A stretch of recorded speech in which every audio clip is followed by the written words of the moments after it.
97.1 Forever. Mga kwento ng pag-ibig, kwento ng pag-asa at mga kwento ng buhay dito sa Barangay Love Stories. Love Stories.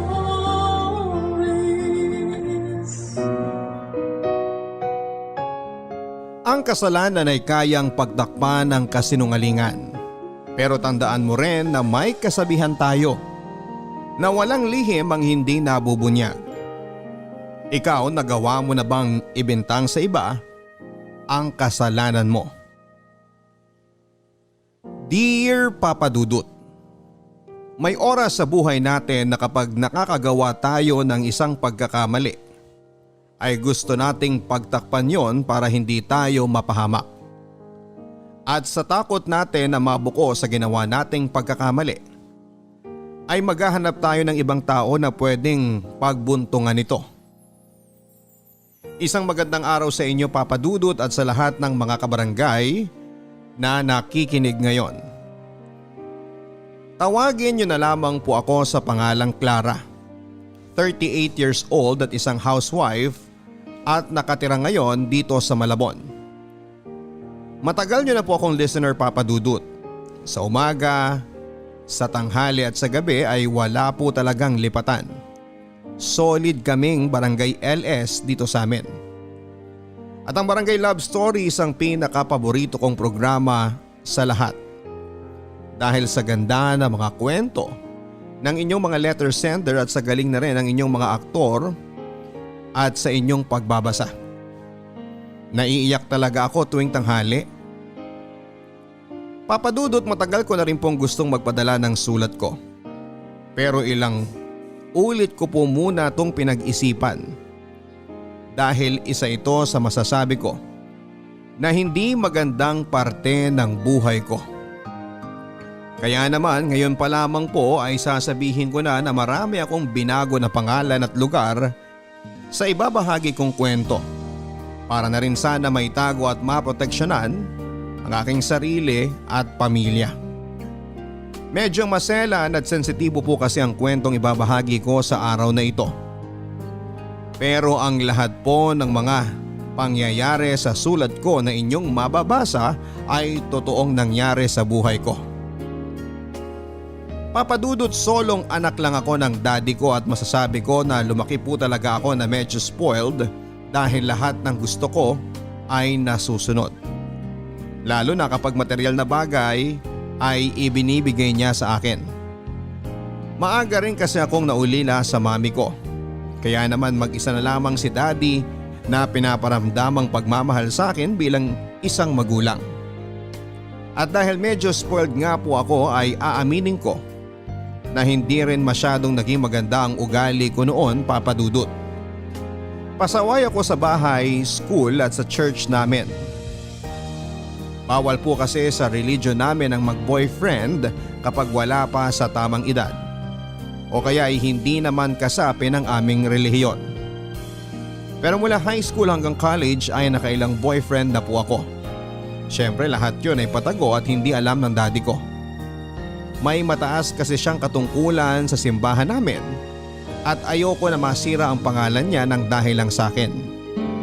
Kaya naman lahat ng kalokohan ko ay ginagawa ko ng palihim.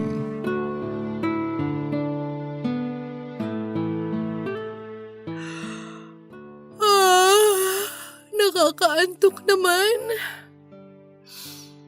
Uy Clara, bakit nandito ka pa sa simbahan? Hinihintay ko pa kasi si Daddy. Kinakausap pa siya ni na pastor sa opisina. Nako, mukhang matagal pa yan. Oo nga eh. Naiinip na nga ako. Ikaw, bakit pala nandito ka pa rin? Kami kasi yung naka-assign ngayon sa pagbabalot ng mga pagkain at damit na idodonate doon sa churchmates natin na nasunugan. Inaantok na rin ako doon sa loob kaya tumakas muna ako.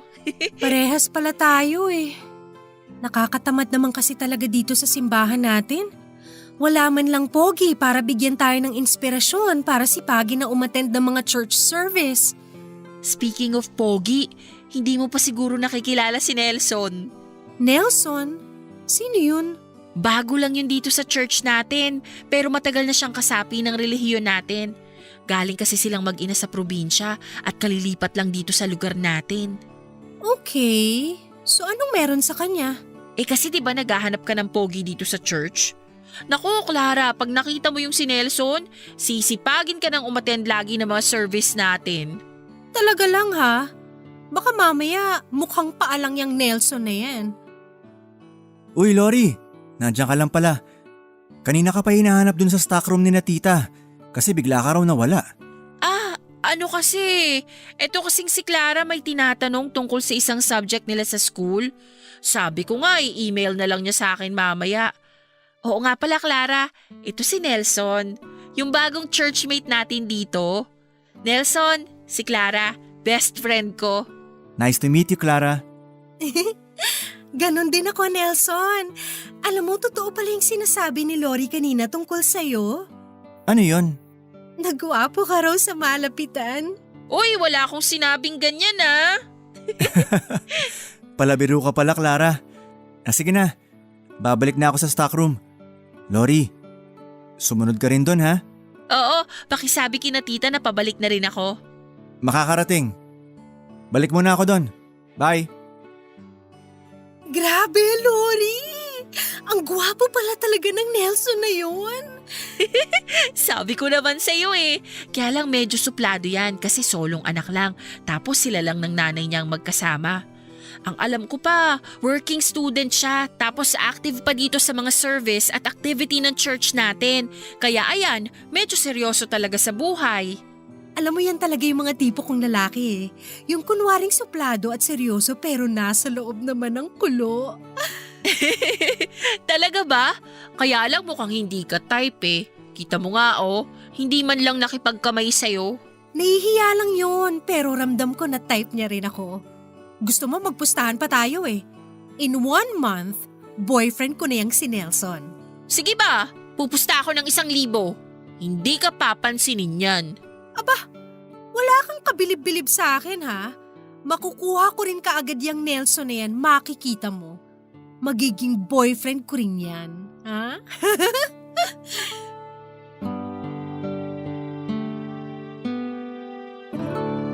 Papadudot mahilig talaga ako sa gwapo. Lalo na yung maganda ang mga mata. At ang pinaka gusto ko sa lalaki bukod sa itsura ay ang pagiging suplado nila at medyo seryoso sa buhay. Hindi naman kasi sa pagyayabang papadudot pero masasabi ko na isa akong babae na sinuwerteng makakuha ng magandang mukha at pangangatawan. Matangos ang ilong ko. Bilugan ang mga mata. Maganda ang ngipin at makinis ang kutis ko. May ilang beses na rin akong sumali sa mga beauty pageant noon at madalas naman akong nananalo. Kaya mataas ang confidence at paniniwala ko na maganda talaga ako physically. At nagiging challenge talaga para sa akin kapag may isang lalaki na hindi ako pinapansin. At tama po si Lori, papadudot. Nang makilala ko noon si Nelson ay naramdaman ko na parang hindi siya masyadong attracted sa akin. Kaya naman lalo ko siyang nagustuhan. Yung itsura niya kasi talaga ang type na type ko. Matangkad, medyo matipuno ang pangangatawan at maayos din kung manamit siya. Idagdag pa na matangos din ang ilong niya at maganda talaga ang mga mata niya. Kaya naman gustong gusto ko talaga na siya ang maging boyfriend ko noon. Hindi lang dahil sa pustahan namin ni Lori. Kung hindi dahil parang na love at first sight ako kay Nelson ng araw na yon.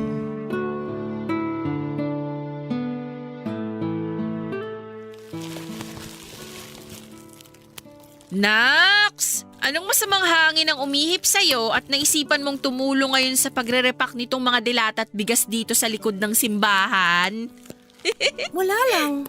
Ayoko lang umuwi ng maaga kaya nagpaiwan ako kay daddy dito. Ayaw mo lang umuwi ng maaga? O may pagpapakyutan ka lang dito? Wala no. Bawal na bang maging masipag paminsan-minsan? Sus! Para namang hindi kita kilala. Alam ko na yung mga galawan mo, Clara.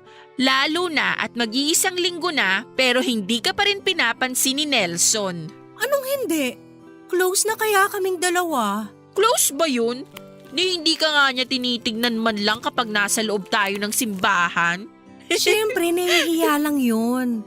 Ang tingin ko kasi talaga sa kanya, alam mo, mahiyain siya at may pagkatorpe. Okay, sabi mo eh. O teka, ayan na si Nelson, papalapit na dito. Oh, Lori. Akala ko may lakad ka ngayon. Na-cancel eh, kaya tumutulong na lang ako dito kay na mama. Lumabas lang siya saglit kasi bibili daw ng makakain natin.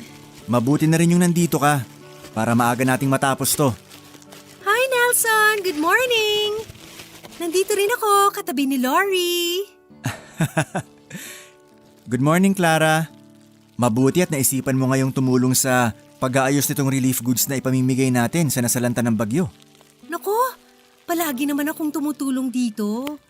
Hindi lang talaga ako nakakapunta ng mga nakaraang araw dahil busy ako sa school. Pero madalas talaga ako dito, lalo na't kasama sa mga nag-aayos ng lahat ng to ang daddy ko. Oo nga eh.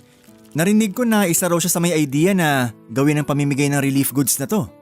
Yung daddy ko kasi, palaging may magandang plano para sa ikabubuti ng kapwa natin. Kahit nga hindi nating member dito sa simbahan, palagi pa rin niyang tinutulungan eh. Maawain kasi yun. Siya nga rin ang palaging kinakausap ni Pastor at kinukuhanan ng idea kung paano pa tayo pwedeng makatulong sa ibang tao.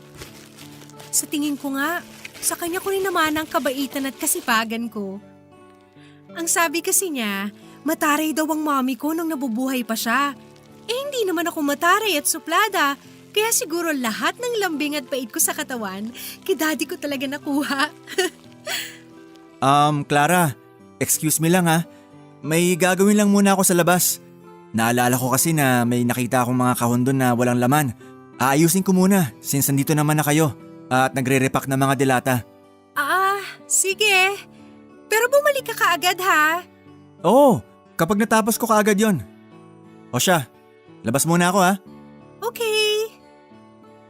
Nako, Clara, mukhang matatalo ka ngayon sa pustahan natin ah. Anong matatalo? Wala pa nga akong ginagawa eh. Halata naman kasi eh, hindi ka talaga type ni Nelson. Pakipot lang yun. Makikita mo, bibigay din yun at magiging boyfriend ko siya. Diyan naman talaga ako bilib sa'yo eh, sa taas ng confidence mo sa sarili mo. Basta hindi ko talaga siya titigilan hanggat hindi ko siya nakukuha. Wala pa yatang lalaki ang dumidedma sa beauty ko. Bigyan mo lang ako ng ilang linggo pa. May in love din yung Nelson na yan sa akin. Papadudod sa lahat ng lalaking pinagpakitan ko noon, nayaaminin ko na kay Nelson talaga ako pinaka nahirapan. Oo, pinapansin at kinakausap naman niya ako pero saglit lang talaga at palagi pang malamig ang pakikitungo niya sa akin. Hindi ko alam kung hindi niya lang ba talaga ako type o baka nagpapakipot lang talaga siya sa akin. Kaya naman umeffort talaga ako para mapansin niya. Kung noon ay isang beses sa isang linggo lang kung pumunta ako sa simbahan namin. Naging madalas na po yun mula na nga nang makilala ko si Nelson. Tumutulong ako sa ibang gawain ng church namin kagaya ng community service at pagpunta sa mga bahay ng iba naming churchmates para sa mga munting pagtitipon.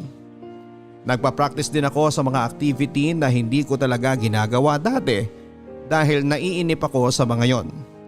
Sobrang active po kasi talaga ni Nelson sa mga church activity namin at yon ang nakikita kong paraan para magkalapit kaming dalawa. Dahil nga sa effort ko, papadudot ay nagawa kong malaman sa ibang mga churchmate namin ang mga bagay-bagay tungkol kay Nelson. Nalaman ko na nag-iisang anak lang din pala siya at matagal nang patay ang tatay niya. Kaya tanging nanay na lamang niya ang kasama niya sa buhay. Nalaman ko rin na masipag pala talagang tao si Nelson dahil bukod sa mga church activity, pag-aaral at pagtatrabaho ay siya lang din ang nag-aalaga sa nanay niya na medyo mahina na dahil sa sakit nito sa kidney. Doon ako lalong humanga sa kanya, papadudot. At doon ko rin naramdaman na gusto ko talaga siyang maging boyfriend. Ako pa naman yung tipo ng babae na hindi susuko hanggat hindi ko nakukuha ang gusto ko, mapabagay man o tao. Papadudot, ilang 3 linggo na noon ang nakalipas mula nang makilala ko si Nelson, pero wala pa ring pagbabago sa closeness naming dalawa.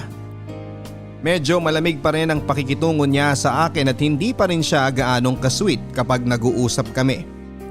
In short ay mukhang hindi pa rin talaga siya interesado para sa akin. Kaya umisip pa ako ng ibang paraan na pwede kong gamitin para maging mas close kaming dalawa. Isa sa mga bagay na nalaman ko tungkol sa kanya ay ang pagiging mahilig niya sa music at sa mga bata. Kaya naman sinabi ko kay Nelson, Papadudot, na magkakaroon kami ng mini event sa bahay namin para sa mga batang lumaki sa bahay ampunan. Nakita ko ang tuwa at excitement sa mga mata ni Nelson, lalo na nang itanong ko sa kanya kung pwede ba siyang tumugtog at kumanta sa event na yon. Hindi naman niya tinanggihan ang invitation ko, Papadudot. Nag-thank you pa siya kasi matagal na raw siyang hindi nakakatugtog sa isang event. Sobrang excited na raw niya at sana daw ay mapasaya niya ang mga bata. Ang hindi niya alam, Papadudot, ako naman ang nananalangin noon na sana ay mapasaya niya ako kapag nasolo ko na siya sa bahay namin. Araw pa naman ang Sabado yon at buong araw nawala si Daddy sa bahay dahil may lalakarin siya sa trabaho niya. Kaya ang naisip ko noon ay buong araw ko rin na masusolo si Nelson sa loob ng bahay namin. Nako, Clara, mag-ingat ka dyan sa kalokohan mo ah. Alam mo naman na bawal sa church natin na may makitang magkasama na lalaki at babae sa loob ng isang bahay na walang ibang kasamang magulang. Oo, sinisigurado ko rin naman na kapag ganitong oras, busy ang mga kapitbahay namin kaya walang pwedeng gumawa ng chismis sa amin ni Nelson. Naku Lori, nandito na pala si Nelson. Nakita ko rito sa may bintana namin na siyang nagbukas ng gate. Tawagan na lang kita mamaya. Bye! O sige, good luck sa'yo. Bye! Clara? Tao po. Oh Nelson, ikaw na pala yan. Kanina pa kita hinihintay eh. Sorry ha. Sinamahan ko kasi muna si nanay sa treatment niya bago ako bumiyahe papunta dito. Ayos lang. Lika, pasok ka. Wala pa pala ang mga bata dito sa bahay niyo? Akala ko bago magtanghalian magsisimula ang event. Papunta na sila. Medyo malilate lang din. Samahan mo pala muna ako sa kwarto. May kukunin lang ako doon. Ha? Baka pwedeng mamaya mo na lang kunin. Ano ka ba? Wala naman akong gagawin na masama sa'yo. Nandun kasi ang piano ko. Hindi ko kayang buhatin kung mag-isa lang ako. Okay. Sige.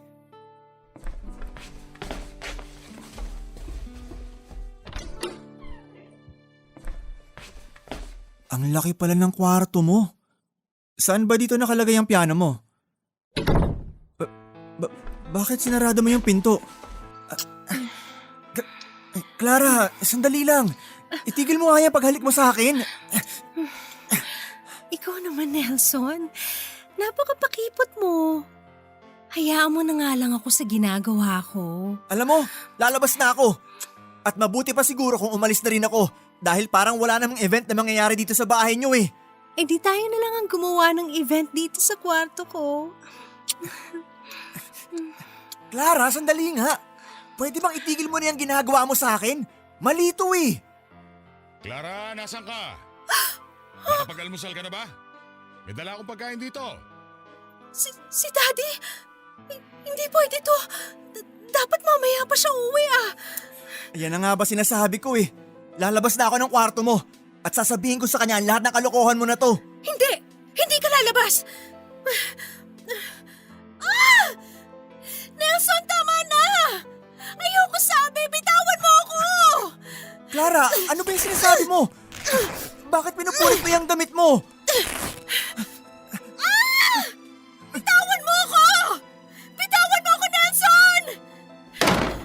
Lintik na! Anong ginagawa mo sa anak ko? Sir, wala po akong ginawa na kahit ano kay Clara. Magpapaliwanag po ako. Wala po akong... Papatayin kitang hayop ka! Papatayin kita! Daddy, tama na po! Bitawan niyo na po si Nelson! Baka mapatay niyo siya!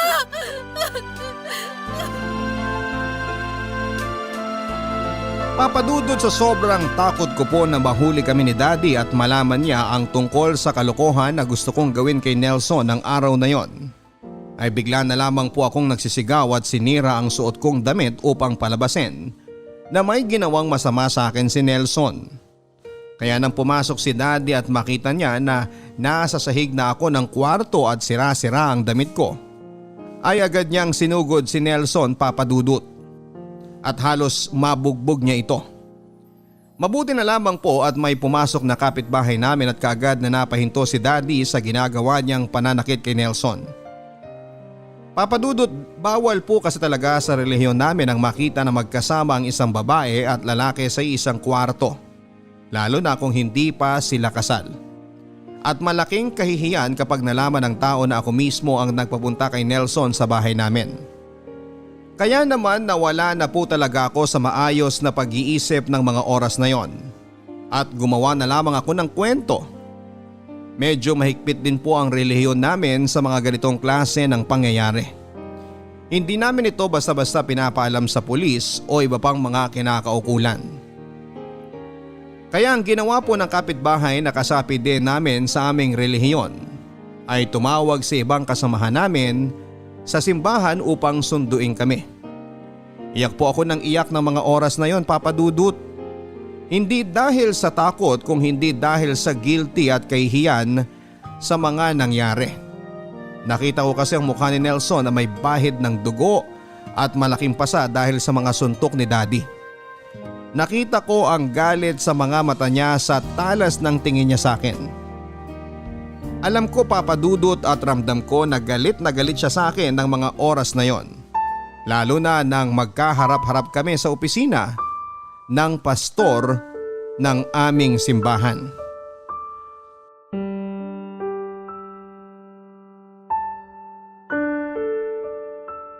Nelson, tinawagan mo na ba ang nanay mo?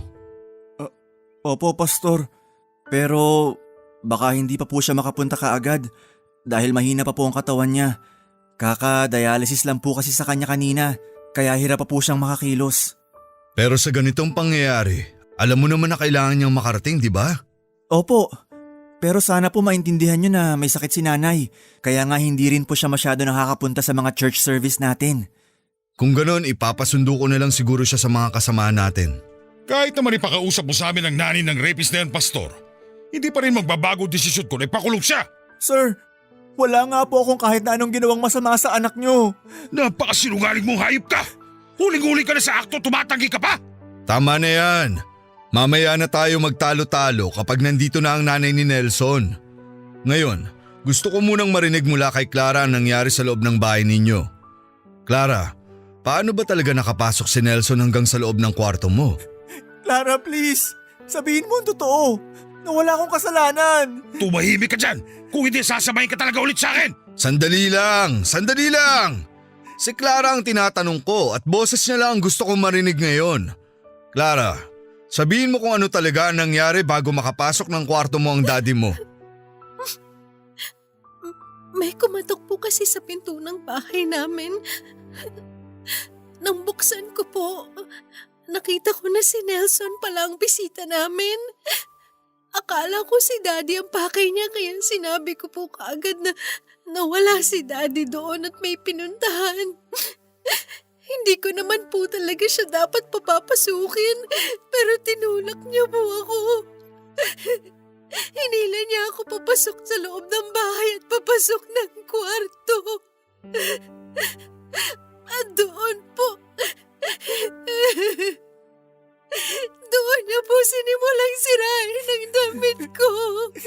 Clara, alam mo hindi totoo yung mga sinasabi mo. Please naman. Wala akong kasalanan sa'yo. Wala akong kahit na anong ginawa sa'yong masama. Parang awa mo na, Clara. Sabihin mo sa kanila ang totoo. Hindi kita sinaktan. Ikaw mismo nagpapunta sa akin sa bahay niyo. Ayup kang rapist ka! Huwag mong ginagawa sinungaling anak ko! Tama na yan! Igalang nyo naman ang opisina ko. Mabuti pa, Nelson, lumabas ka muna. Mamaya na lang tayo mag-usap kapag dumating na ang nanay mo. Pero Pastor… Ang sabi ko, lumabas ka na, di ba? O gusto mo tumawag na ako ng pulis para tuluyan ka ng makulong? Sige po, Pastor. Lalabas na po ako.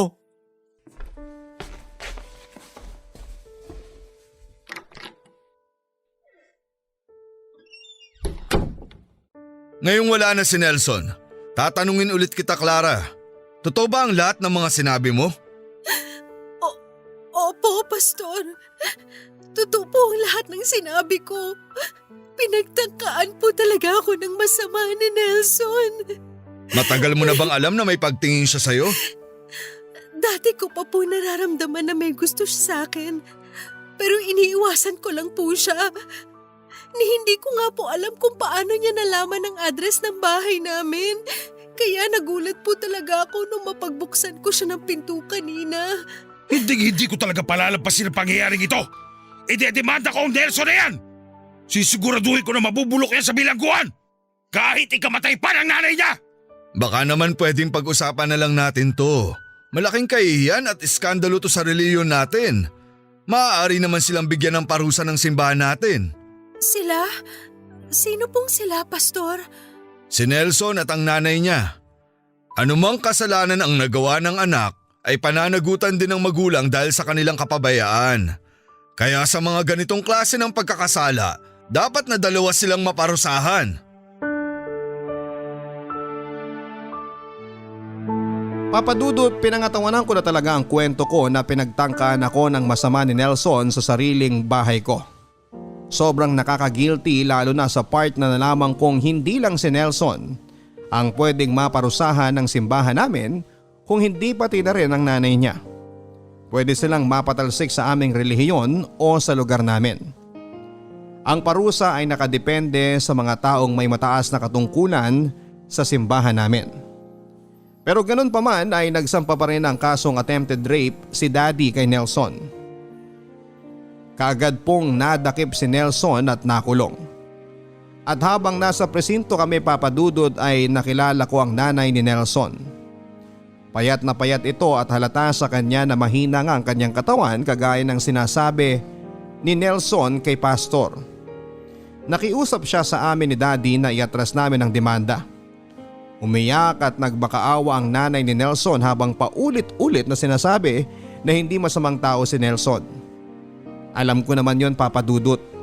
Sa maikling panahon na nagkakilala kami noon ni Nelson ay naramdaman ko na may mabuti siyang puso. Pero hindi ko kakayanin ang kahihiyan na pwede kong harapin at ang masira ang pangalan ni Daddy sa oras na aminin ko sa kanila ang katotohanan.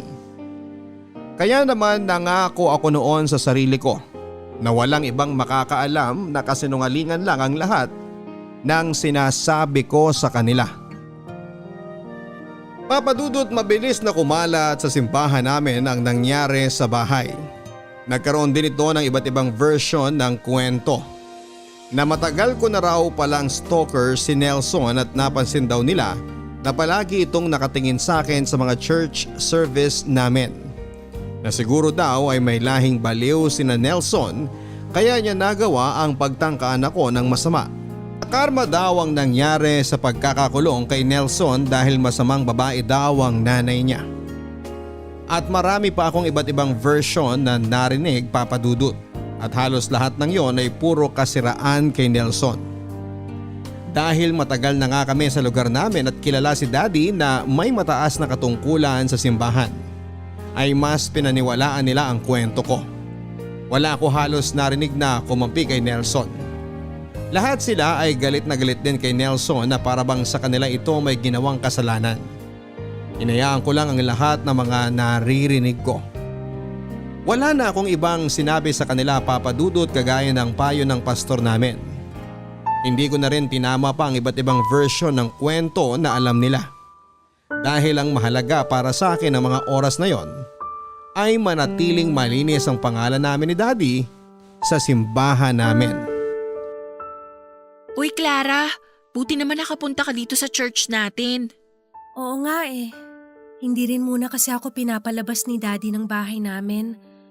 Hindi nga rin muna niya ako pinapapasok sa school. Ganun ba? Ang tagal din nating hindi nakapag-usap eh. Pero kumusta ka na? Mas maayos na kaysa nung nakaraang mga araw. Mabuti naman kung ganun. Pero Clara, totoo ba yung nangyari?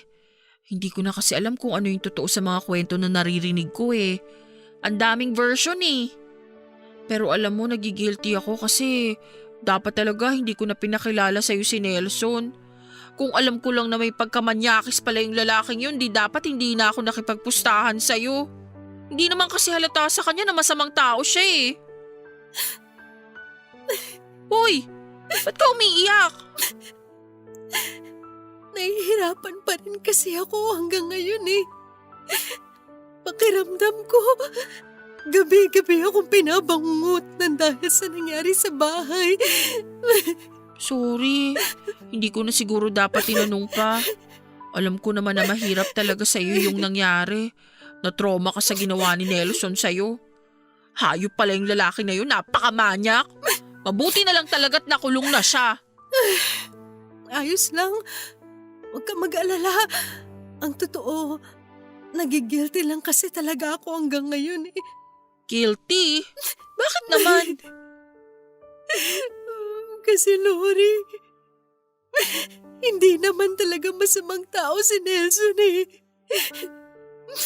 Mali ang iniisip ng iba sa kanya. Ha?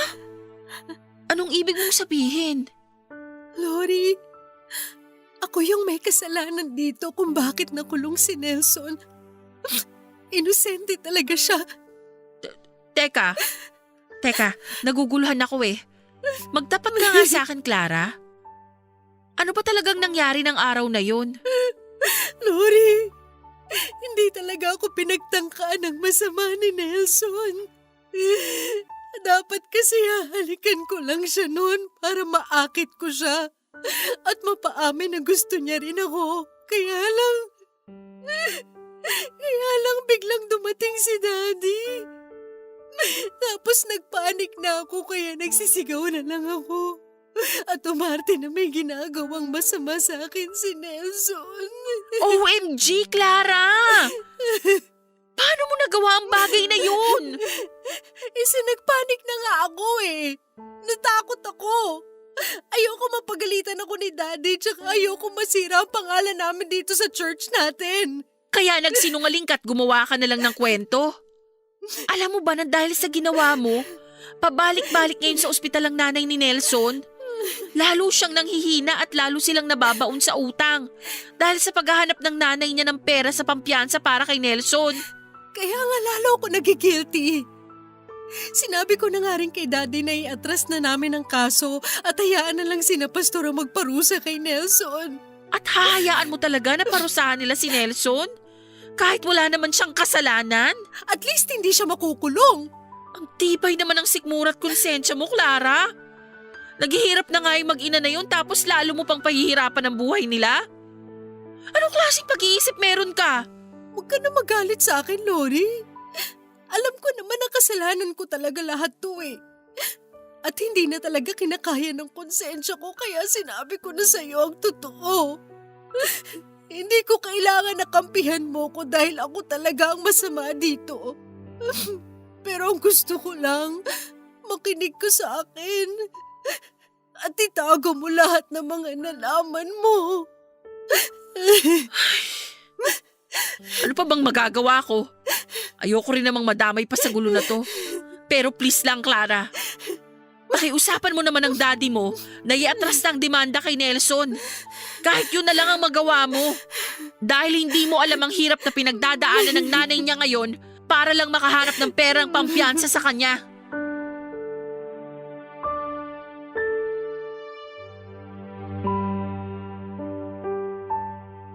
Papadudot, may konsensya naman po ako kahit papaano.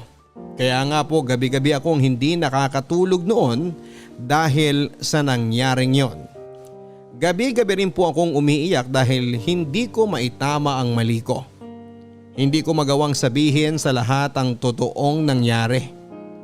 Pero pinipilit ko pa rin na pigilan ang sarili ko na aminin ang katotohanan. Ang nasa isip ko kasi noon, Papa Dudut, alam ko na makukonvince naman ni na pastor at iba pa naming churchmate si Daddy na iatras ang demanda. Ayaw talaga kasi ng gulo o iskandalo ng relihiyon namin. Anumang hindi pagkakaunawaan, sakitan o masamang pangyayari, krimen man o hindi, hanggat maaari ay inaayos ng mga pastor sa amin o kung sino mang may mataas na katungkulan sa simbahan. Pagkakasunduin ang dalawang involved sa gulo at paparusahan nila ang dapat na parusahan. Hanggang sa makalimutan na nga ng lahat ang pangyayaring yon. Ganon po ang gusto ko na mangyari, Papa Dudut. Na iatras na ni Daddy ang demanda kay Nelson at hayaan na lamang ang simbahan na magparusa sa kanya sa kasalanan na hindi niya ginawa. Sigurado naman kasi ako na hindi kasing bigat ng parusa sa bilangguan ang ibibigay na parusa ng simbahan namin kay Nelson at sa nanay niya. Alam ko na inosente talaga siya pero hindi ko kaya na sirain ang pangalan ko para lamang malinis ang pangalan niya. Kaya eto lang ang tanging paraan na nakikita ko noon para matulungan siya. Ang i-convince si Daddy na iatras na namin ang demanda laban kay Nelson. Kahit papaano rin, Papa Dudut, ay nakahinga na nga ako ng magaan. Noong nalaman ko na pansamantalang nakalaya si Nelson dahil sa piyansa na ibinayad ng nanay niya.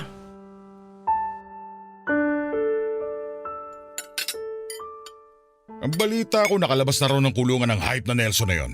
Narinig ko rin po yan sa simbahan kanina. Lintik talaga. Dapat hindi siya tinulungan ng ibang kasapi natin sa simbahan eh. Sigurado kung sila nag-abot ng pera para makaipon ng pampiyansa ang nanay ng Nelson na yon. Mabait naman po ang nanay ni Nelson, Daddy. Kaya po siguro marami ang tumulong sa kanya para makaipon ng sapat na pera. Anong mabait? Eh yun din naman ang sabi nila kay Nelson nung bago pala siyang umati sa simbahan natin ah. Kunwaring maamong tupa ang mukha at kilos.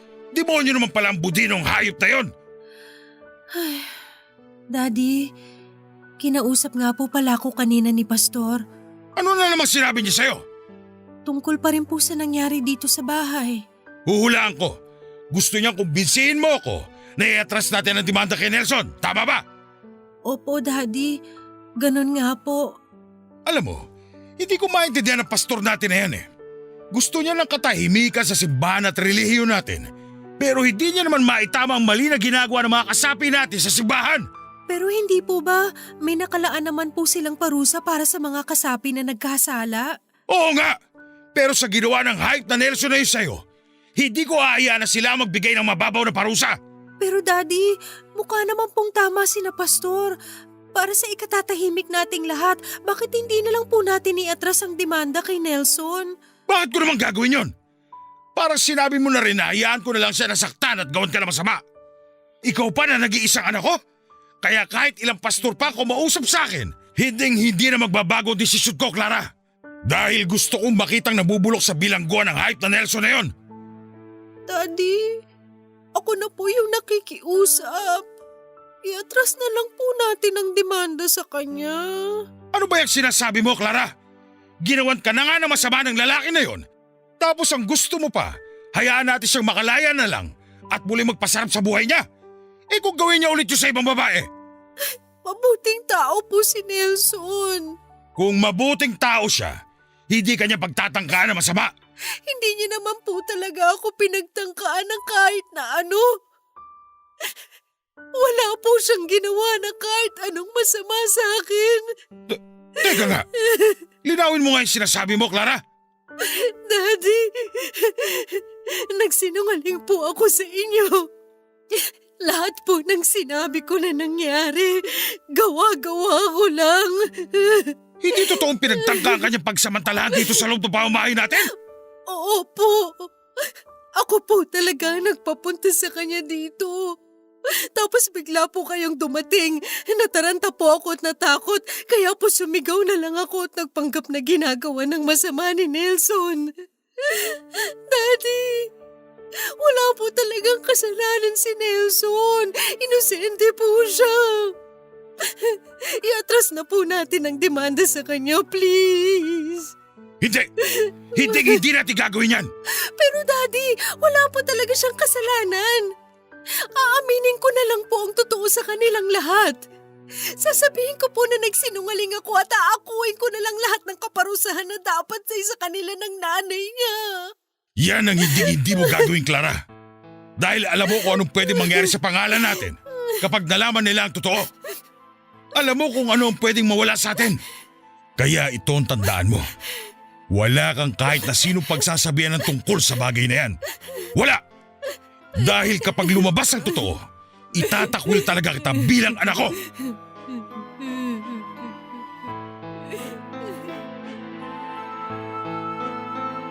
Papadudot siguro nga ay nagmana talaga ako sa daddy ko. Pareho kami na gustong ingatan ang aming imahe at pangalan sa ibang tao. Yung kahit makatapak o makapanakit na kami ng iba ay ayos lang. Basta nananatiling malinis ang pangalan namin sa paningin at pandinig ng iba. Sa kanya ko talaga siguro naman ang ugali ko na pagiging makasarili. Walang ibang mahalaga sa amin kung hindi ang aming mga sarili lamang. Pero papadudot nilalamon na po talaga ako ng konsensya ko ng mga panahon na yon.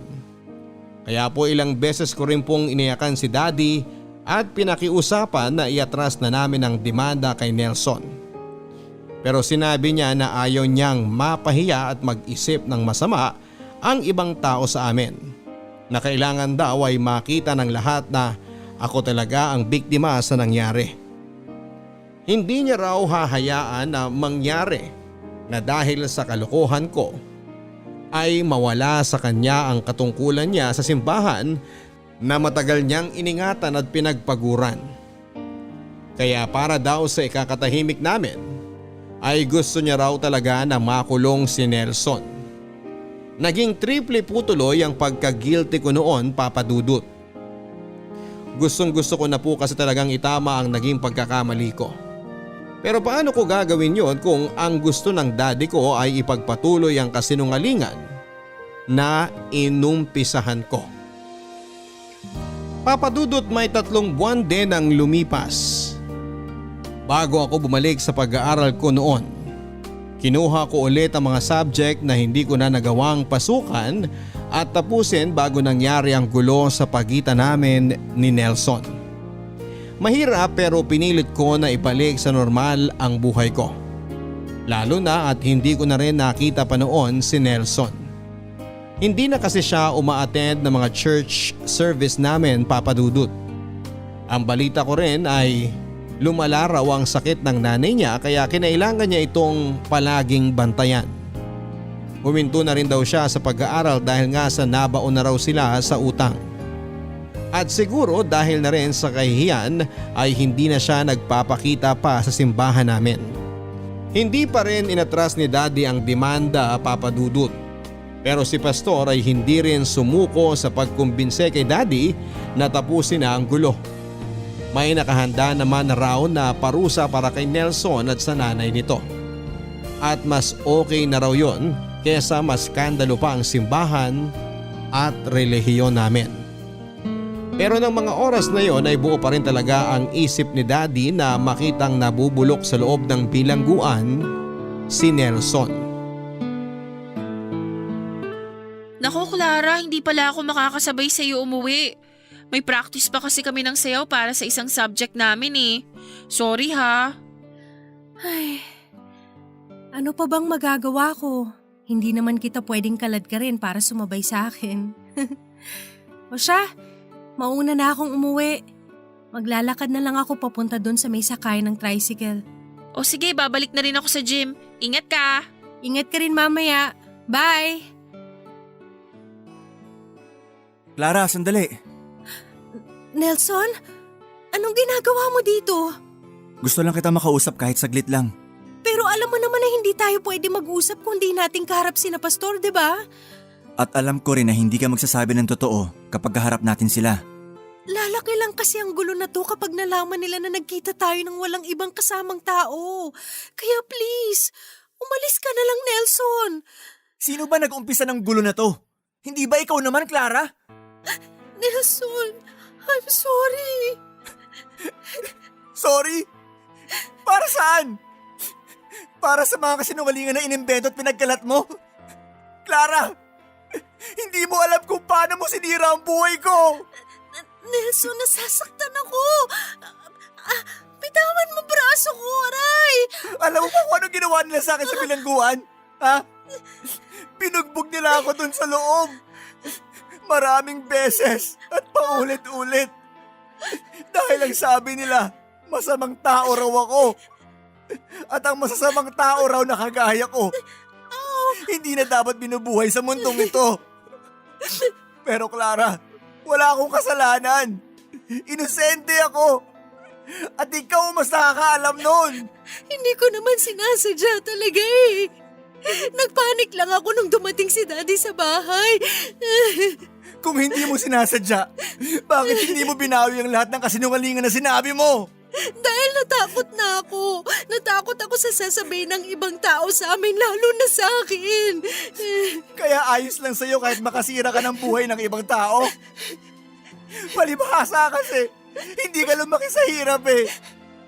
Hindi mo alam kung anong hirap ang pinagdaanan ko mula ng bata pa ako.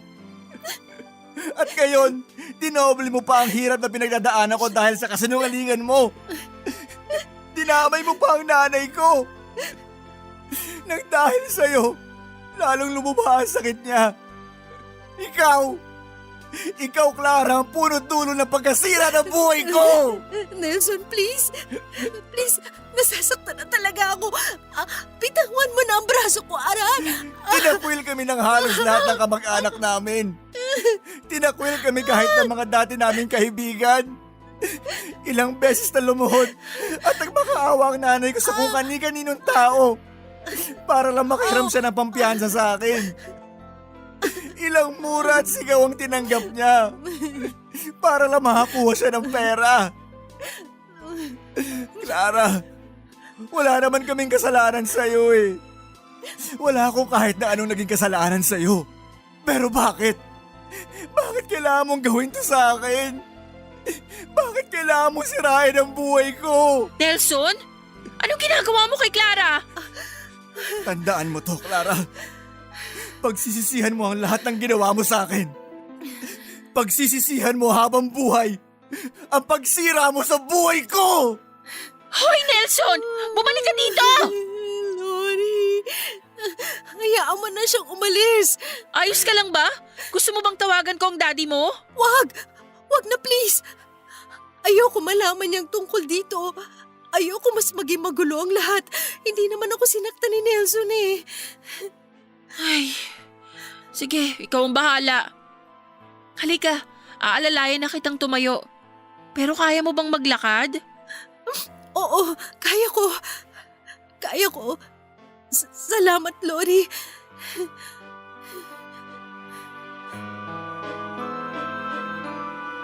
Papadudot, sa totoo lang po ay natakot ako noon sa biglang pagsulpot ni Nelson sa harapan ko. Lalo na sa paraan niya ng pakikipag-usap sa akin. May gigil at galit ang bawat salitang binitawan niya. Ramdam ko rin ang bigat na dinadala niya dahil sa luha sa kanyang mga mata. Yon ang unang pagkakataon na nakita ko ulit siya pagkatapos naming magharap-harap noon sa presinto. Malaki po ang pinayat niya. Nagkaroon din siya ng makapal na balbas at bigote.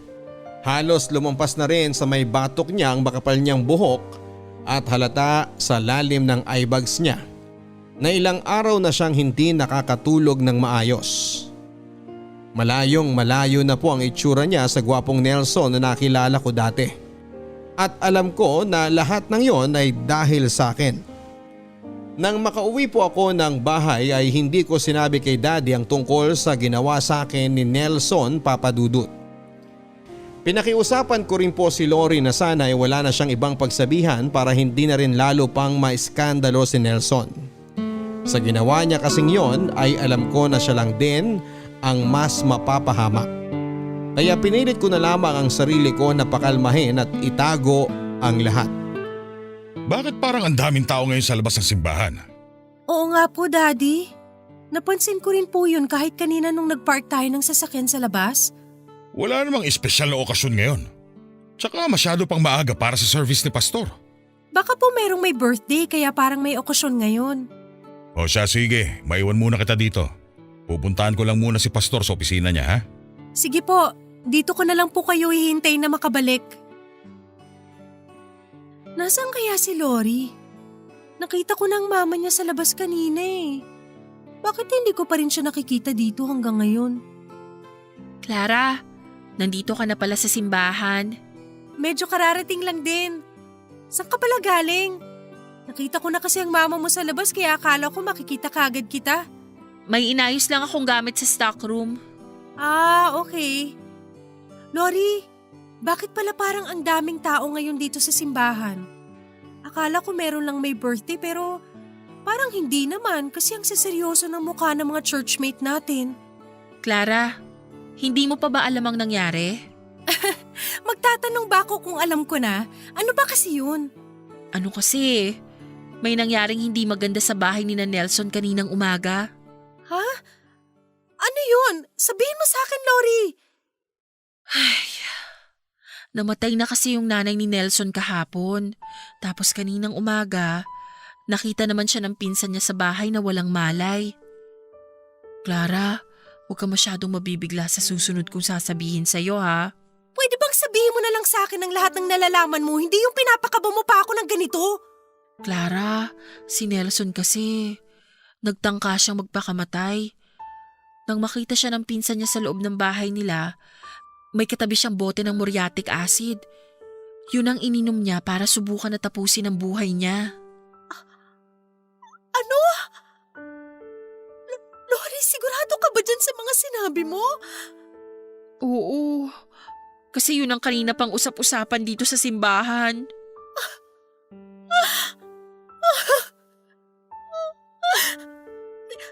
Kumusta si Nelson? Maayos na bang lagay niya? Nakaligtas ba siya mula sa ginawa niya? Hanggang ngayon, critical pa rin ang lagay niya. Ang narinig ko pa mula sa mga kasapi natin dito sa simbahan na may mataas na katungkulan. Nagtatalo sila kung magpapadasal pa ba sila para sa kaligtasan ni Nelson o hindi na. Alam naman kasi natin na napakalaking kasalanan ang ginawa niya. Ako may kasalanan nito eh. Kasalanan ko kung bakit yung nagawa ni Nelson. Huwag mong sabihin yan. Hindi mo naman inutos kay Nelson na subukan niyang magpakamatay eh. Pero kung dahilan ko bakit nasira ang buhay niya, kaya parang ako na rin na nagtulak para gawin niya yun. Kasalanan ko talaga to, Lori. Kasalanan ko lahat ng to. Dapat sinabi ko na lang ang totoo. Hindi ko na dapat tinago pa yun. Dapat hindi ko na lang ibinintang sa kanyang naging pagkakamali ko. Tama na, Clara. Baka may iba pang makarinig sa mga sinasabi mo eh. Ay, hayaan mo na lang ang nangyari. Hindi na rin naman natin maibabalik ang lahat eh. Ipagdasal na lang natin na sana mailigtas siya ng mga doktor.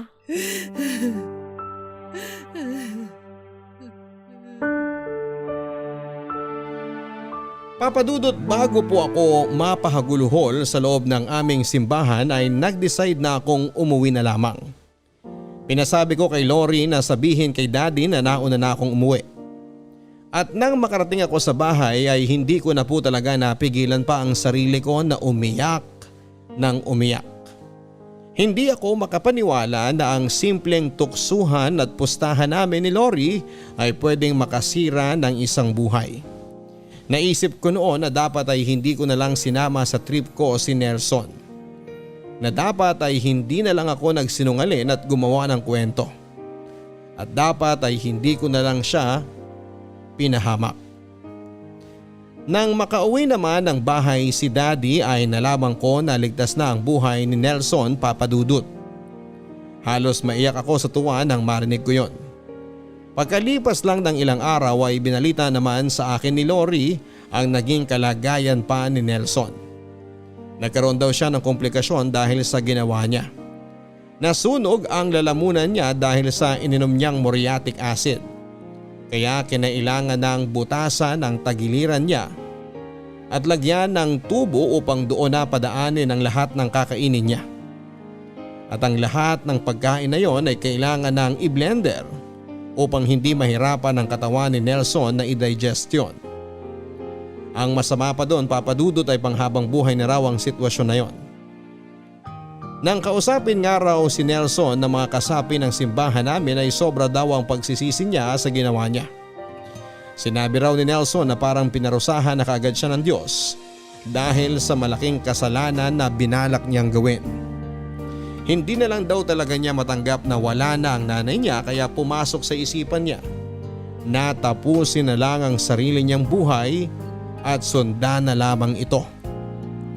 Iniatras na rin namin ni Daddy ang demanda kay Nelson noon, Papa Dudut, at pagkalipas lang ng 2 buwan ay nalaman ko na umalis na siya sa lugar namin bilang parte at pagtanggap niya ng parusa ng aming simbahan sa kanya. Mula noon ay hindi na ako nakarinig pa ng balita tungkol sa kanya. Papa Dudut, hindi rin naman po naging madali para sa akin ang tanggapin ang lahat ng mga nangyari. Sobrang na-depress po talaga ako ng mga panahon na yon. At sumagi na rin sa isipan ko na tapusin na lamang ang buhay ko. Dahil alam kong yon lang ang sapat na kabayaran sa kasalanan na mga nagawa ko. Gustong gusto ko na kasi talaga na matanggal ang bigat na nararamdaman ko sa dibdib ko. At sigurado ako na mawawala lang yon kapag tinapos ko na ang buhay ko. Sa kabilang banda, Papa Dudut, ay hindi ko rin po yun ginawa dahil ang naiisip ko noon ay ayoko nang madagdagan pa ang kasalanan ko. Kaya pumayag ako sa gusto ni Daddy na magpa-check up ako sa isang espesyalista sa pag-iisip. Natulungan naman ako nito na kahit papaano ay mabawasan ang matinding depression na pinagdadaanan ko. Hindi ko masabi-sabi na tuluyan na yung nawala, pero kahit papaano ay nagagawa ko ng makatulog ng maayos noon. At paunti-unti ay sumisigla na ako sa tulong na rin ni Daddy. Pero Papa Dudut, kung kailan naman po unti-unti nang nakakabangon noon, ay saka naman po dumating ang isang pangyayari sa buhay ko na hindi ko alam kung pagsubok ba o parusa sa akin. Namatay kasi ang daddy ko nang dahil sa isang aksidente. Sumabog ang tangke ng LPG sa gusali na pinagtatrabahuhan niya at kasama siya sa mga nasawi. Noong ko ulit naramdaman, Papa Dudut, na para bang gusto ko na lang biglang maglaho sa mundong ito.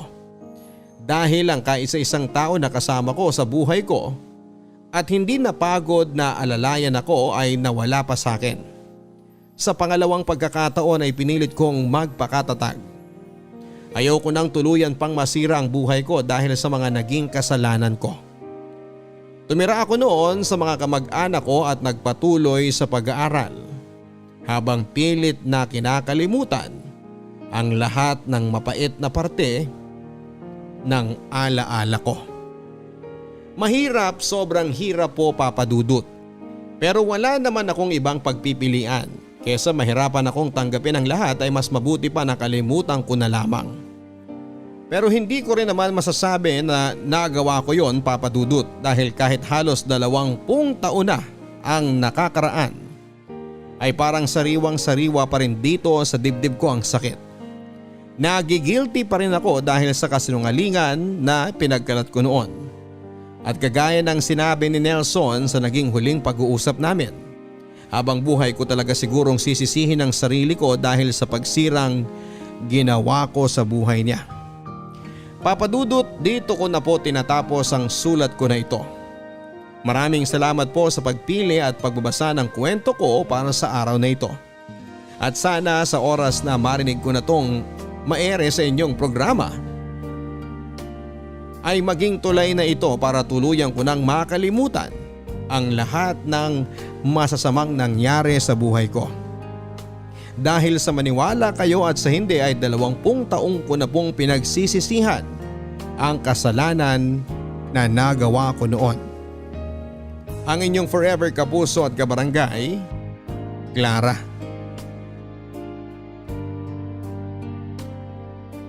Mga kwento ng pag-ibig, kwento ng pag-asa at mga kwento ng buhay dito sa Barangay Love Stories. Love Stories.